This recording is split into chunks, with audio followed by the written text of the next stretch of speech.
Greg, back right. Greg Logan from Newsday.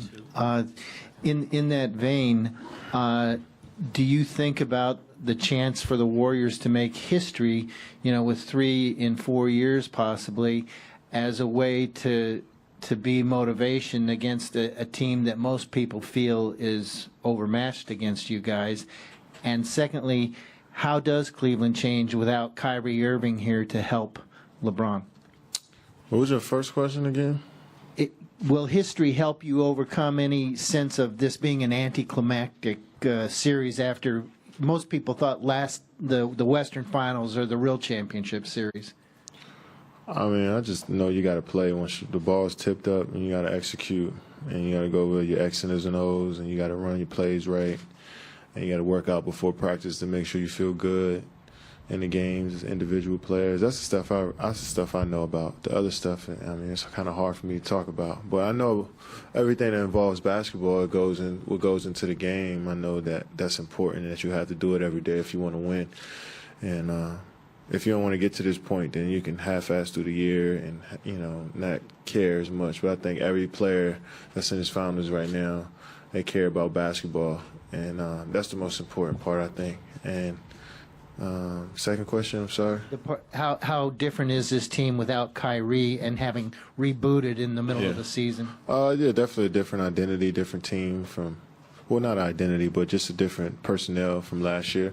I just think they still play a grind-out physical basketball game. Obviously, it's centered around LeBron's talents and what he can do out there.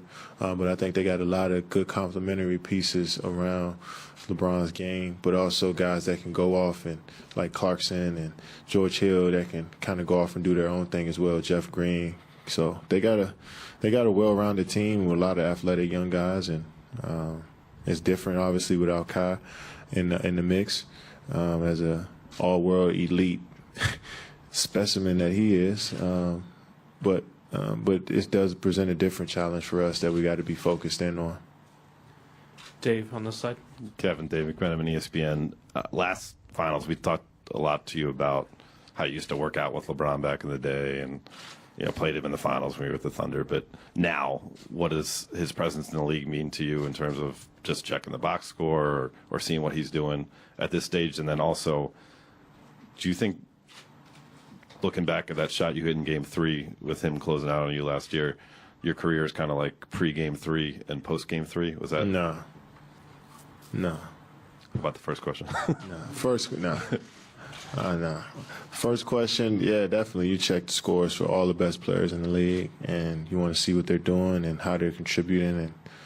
And, it's an inspiration to see different guys in the league, whether it's guys coming up and, showing who they are for the first time, or guys that's been in the league for so long who continue to bring that consistency every year.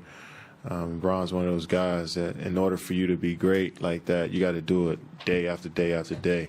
And a lot of people don't have that mental capacity to even think about being that great every day. You know what I'm saying? So that's inspiration right there, and that's just a, motivation to be the best that you can be as well. So, yeah, obviously you look at the best players all throughout the whole season, especially in the playoffs. And, I had a pretty solid career before I hit that shot.